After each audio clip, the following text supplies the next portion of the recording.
Hello, good morning sa inyo mga Dabber Cats. Kamusta na kayo? Sana kayo ay nasa mabuting kalagayan. Maisingit ko lang ito, ang aking vlog at para kayo kumustahin at ito pang nangyari sa pagdedemanda na si Bossing Vic Soto. Let's go straight to the point. Kasi nakakapangtigil lang na itong akala mo magagaling na direktor na mga writer na maisipan nila, nasasabihin nila na totoo lahat ng kanilang ginagawa at ang sinusulat o ginagawang pelikula. Totoo man yan o hindi, dapat yan, kung sino yung taong concern na gagamitin nyo ang pangalan, ang pagkatao, dapat kinakausap niyo yung concern dahil sa ngayon, bawat kilos mo, madali na ang magkademandahan. Binibigyan natin dapat ng dignidad yung mga taong ating isasangkot lalo na malaki na ang pangalan sa industriya. Lalo na nito na kumakalat nga ito, yung kay Daryl Yap. Sabihin na magaling kang direktor. Pero sana, wag lang dun sa bagay na akala mo nung una, namayagpag ka dahil doon sa pinayagan kang makagawa ng pelikula. Tapos wala naman pumalag na pinalabas na totoo man o hindi, yung sa mga Marcoses. Okay na yun eh. Nakalampas na yon, kumita na kayo doon. Pero itong isa na yung kay Bossing, na ang tagal-tagal na hindi ka pa yata pinanganganak, kung sino may mga taong involved dyan, kami nga na mga Dabber Cats, since 1979, hindi pa kayo tao, kami tao na. 'Di ba? Ngayon senior na kami. So, nung na nagsimula yan, alam namin. Hindi pwedeng hindi namin alam kasi araw-araw kami nanonood eh. 'Di ba? Ako minsan napasama na din diyan sa school bukol 2 beses. Ang naging isang guest pa nga doon si si Emmanuel kung hindi ako nagkakamali. Wala namang issue eh. Bakit ngayon biglang ganyan nabuhay? Bakit ngayon biglang naisipan nyo na gawin yan dahil may mga hawak kayong kung ano, kung patotoo o ganun. Di sana kinausap nyo man na si Bossing nung in-interview siya. Ni wala man lang kayong concern na ibinigay sa kanya, ni hindi nyo siya kinausap. Malaking problema yung pinasok nyong yan. Hindi papayag yan. Alam natin, kilala natin na si Bossing is a man of few words. Hindi yan basta-basta nagsasalita, hindi yan kumikibo, hanggat kaya niyang tiisin, hindi niya papatulan, hanggat hindi na i-involve ang pamilya niya. Ganyan naman tayo eh, pagka about family, pag wag niyong kantiin ng pamilya, hindi ka magkikibo. Pero pag kinanti niyo, nadadamay ang pamilya, ang mga bata, nabubuli, yun, talagang pumapalag tayo. Lalo na kay Bossing na napakalaking tao, napakalaking pangalan. Tapos ganyan ang gagawin mo. May nagtanong doon sa interview. Ito reaction ko doon sa mga interview na panood ko ha. Kasi may kanya-kanya naman tayong pananaw. Tinanong kung kumusta naman kung hindi niya ididemanda yung mga artista na umaarte doon na mismo yung nagsabi na si Gina Alahar. Na sinabi na mismo buo yung pangalan niya. Alam nyo, kung ako yon, for delikadesa, di ba? Ba't ko tatanggapin yung role na yun? Teka muna. Vic Soto yan. Ba't sasabihin kong acting ako lang dahil lang doon sa kapalit? Sabihin, alam niyo ano sinabi ni Bossing? Hindi na kasi trabaho lang naman yun eh. Ginawa lang nila yung trabaho nila. Pero tao din sila.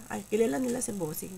Kung ako ang nasa katayuan na, kung ako lang ako na kay Mamiloso po, ako ang Gina Alahar, veterana, direktor, hindi ko yun tatanggapin. Gusto mo ipasa mo sa iba. Unless, meron ka ding may something ka kay Vic Soto. Yun lang. Yun lang ang opinion ko. Dahil tinanggap mo, ganda ng pagkaka-acting mo, panalo, million views nga eh. Pero yung mga nag-share, yung mga ilang platform yan, lahat tatamaan sa demanda ni Bossing Vic Soto.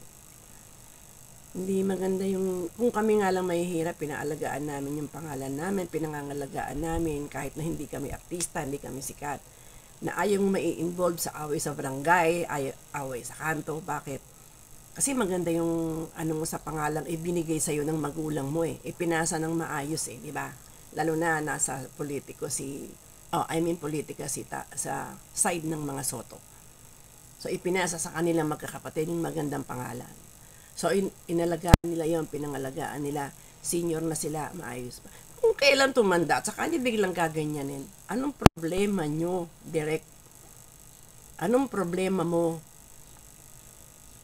Sabi ko nga sa sarili ko lang, kinausap mo si Bossing na ito yung istorya 'di ba? Tapos maghati kayo sa kita, di ano pa kayo, baka nagkasundo kayo, bakit? May twist, kung halimbawa yung movie mo, may twist pala sa dulo. Di ba talagang pinakalat nun na gano'n na rape? Pero nung malaman na in-interview ni Julius Babaw, wala naman palang ganon. May mga hula doon kay Romel Chica, wala naman palang ganon. Ang talagang tinutukoy na may kasalanan doon, yung magulang, yung nanay ng babae. Yun ang lumabas sa hula, sa cards ni Mamu. Sinusundan ko yun Oh. Bagamat kung meron man na involved or na masyado kasi nag-assume yung babae dahil nakilala niya yung lalaki. Nag-assume siya na makukuha niya, kikita siya, yayaman siya, sisikat siya. Yun ang pinanghawakan naman dahil nalaman na ng manager. Kilalaman natin kung sino yung kanya manager na magaling mag-exploit. Kahit na po siya ay wala na sa mundong ito, ayan, nabubuksan tuloy lahat, kagagawa niyan, direktor na yan. Bakit? Sabihin niya, ay hindi kasi hindi pa napanood yung buong movie. Tingin niyo ba papapanood niya buong movie na yan? MTRCB, si Miss Lala Soto. Anong sabi ni Buko? Ito ni Buko. Pag napalabas pa yan, isang kaso pa yon. Mas malaking kaso yun. Ano pa, asunto yun. So, saan sila lulugar? Kaya nga, bago tayo kasi gumamit ng mga ganun mga sikat na tao, sana kinausap nyo, nag-ask man kayo ng permission, Bossing, ito yung ipapalabas ko, na ganito, na kumalat na ganito, na ganito. Pati nga yung anak ni Richie De Horsey, nag-file din ata ng kaso.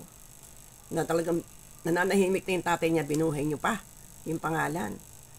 Tagal-tagal. Kayong mga gumagawa ng movie sa panahon ngayon, babata ninyo, masyado kayo agresibo.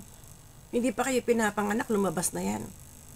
Baka mamaya, hindi pa kayo hubot-hubad pa kayo sa katawan ng nanay ninyo, hindi pa, na yan, tapos na yan Patay na yung mga tao.